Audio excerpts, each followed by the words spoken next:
Hey everyone, happy Boxing Day. James Lynch here doing a quick reaction video to the news that Paulo Costa is out of his UFC 326 fight against Brunno Ferreira. This according to Leo Guermes, who I've mentioned on this channel before, great journalist. He was actually the guy that broke this fight with Ferreira, if you remember back on December 16th, and of course the UFC making the announcement shortly after. So he says here in a translated tweet here out of Portuguese, he says, from Portuguese I should say, I was informed that Paulo Costa is out of his fight against Brunno Hulk. The reason has not yet been revealed. I will update when I have more information. So again, this is why you got to follow Leo, always on top of the news. And this is unfortunate because, you know, again, Paulo Costa coming off that really big win over Kopylov, ends up getting this fight, which, you know, I said when they made this fight, it really looked like they were trying to build Brunno Ferreira in this fight than Paulo Costa because, again, maybe it's the unreliability of Costa. I don't want to jump to conclusions because, you know, we've had fights with Paulo Costa before that haven't panned out. And like, for example, there was the fight, I think it was with Ikram, where they just ended up moving him off the card, right? Like if you remember, he was supposed to fight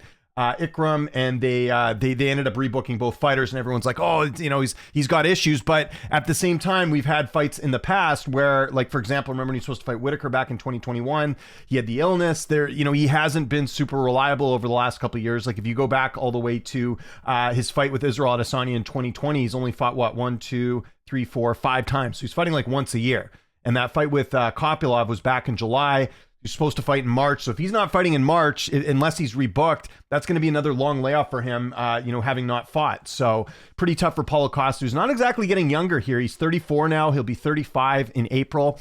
It's tough for Costa because, again, he's someone I think the UFC at one point did really like a lot. But I think, you know, there's been a variety of things that's happened to him. I always remember the Marvin Vettori fight where, like, during fight week, he's pretty much like, no, we're going to fight at light heavyweight. We're not going to fight at middleweight. And so they had to make that fight, and it was a main event, so they pretty much had to make it a light heavyweight fight. And then you just look at all the cancellations here as well. The Kopylov fight ends up getting rebooked. He had the fight with Strickland that he ended up losing, which wasn't a great fight. So we'll see. I don't want to be, again, if this comes out that it's an injury or something, I mean, again, it's December 26th, Boxing Day here. Unless he has like a major injury, it just seems weird that he would be out of this fight now. This may be a rebook. Again, we'll have to get more information from Leo as it goes along here, as far as why he's out. But I know there'll be a lot of fans being like, cut Paulo Costa, he's unreliable. But it could be a case of the UFC changing their mind. Although, like I mentioned, he broke this fight on the 16th. So we're 10 days back from when he broke the fight. It seems unlikely that they would make a fight and announce it here on their Twitter page, and then all of a sudden they decided to change their mind. So I think this probably is an injury or something that's kept Costa out. And if that's the case, it's a really big blow to his career. Not that Costa, I think, you know, had he won this fight, was going to go on to anything, you know, bigger and better. It is a pretty deep division right now if you're looking at the rankings. But I just look at the fact that, yeah, again, Costa not super reliable when it comes to fights. So, you know, if he is injured or there is some issue here, that's going to be tough for Costa just going forward. Because, like, can you rely on Costa if it is an injury? Because, again, I think he's had more pullouts. Like, it's weird because when he started his UFC career, he was actually fairly active. Like, you look here in 2017, he fought 3 times. 2018, fought 2019. And then ever since then, it's just been a lot of cancellations, fight moves around, all that stuff. So we'll wait and see, but I'm leaning more towards the fact it is an injury or some issue that's keeping him out. And again, if it's December and we're talking about a fight that, when was that card? That was in, it was March 7th. So the fact that we're already knowing now he's out of that fight, that's not good. And like I said, the UFC would not just announce a fight this early if it was like a rescheduling thing. Like, oops, we changed our mind. Right? Like, I don't think that could happen because and the reason I bring that up is because, again, there was a fight. I think it was the Ikram fight. There was one. I think it was they moved Ikram. They moved him to the Chimaev fight. That was the thing. If I'm not mistaken, was that he was supposed to fight Ikram and then they moved. Yeah, it says both fighters rebooked. So it could be a case of that. But again, in this case, I don't think they do just because, again, December 20th was when they actually put this tweet out 6 days ago saying that this fight was official. So again, keep an eye on Leo here. And if you look at the middleweight division right now, like, Costa can't afford to take any time off. You've got a lot of sharks circling that top. Obviously, at the top of the food chain, you've got Chimaev, but you got a number of fighters that, you know, that are out there. You still got Dricus. I don't know what's going on with him as far as his next fight.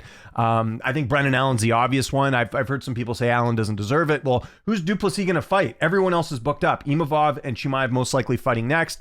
Which, by the way, I did a video on this. There's some people saying, oh, I thought Chimaev didn't want to fight Imavov. No, that was some idiot outlet that didn't have the full quote of what Chimaev said. He says, I don't want to fight Imavov, but and the full quote is, but if the UFC calls me, I will take the fight. So he'll fight Imavov. I think that's what's going to happen next.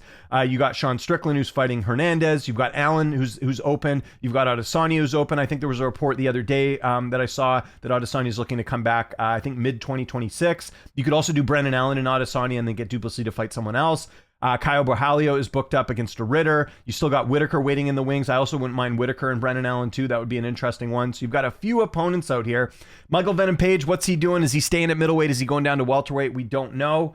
I keep getting asked about him and Adesanya. Yeah, that would be a great fight, but is he going to stay at middleweight? I think he's better at welterweight personally.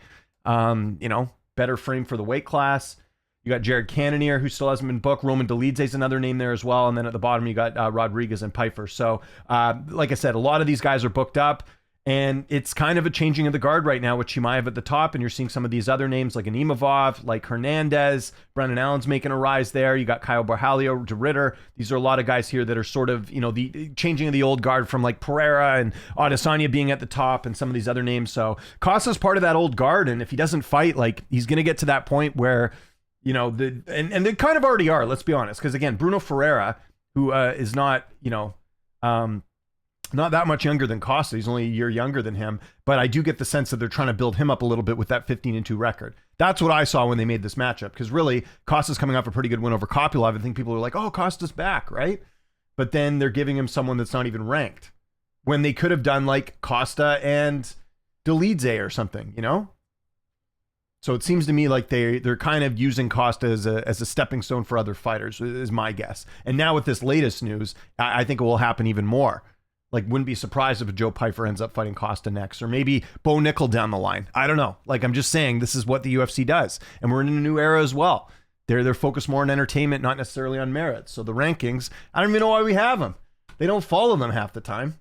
So we'll see. But regardless, 326 still looking like a pretty solid event. Again, I'm not a big fan of the BMF title. I think they could just do this fight without a belt and just make it 5 rounds. It's a good rematch. Moicano Ortega is an interesting fight at 155. You got Borralho and De Ritter.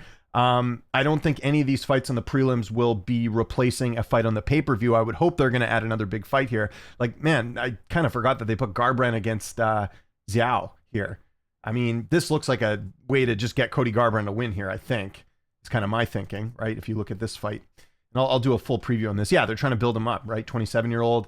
And then these other fights are just kind of, good fights, but not like anything to write home about as far as like a good pay-per-view. So I'm really curious in the matchmaking in 2026 with Paramount because, like I said, we are seeing them kind of just not follow any sort of merit, and it's more about entertainment, and we'll see if that kind of comes to fruition. But yes, overall, Paulo Costa out of his fight. So I want to know what you guys think in the comment section below. What do you think's going on with Costa? What should be next for him? Should they just rebook the Ferreira fight, or should they get Ferreira a different opponent? Who should Ferreira fight? I forgot to even mention that. Who should he fight now? There's a couple different names that are ranked there that you could put in that spot. Let me know what you think. Follow me on Twitter, TikTok, Instagram, @Lynch on Sports. My name is James Lynch. Thanks so much for watching. Happy Boxing Day, and I'll see you next time.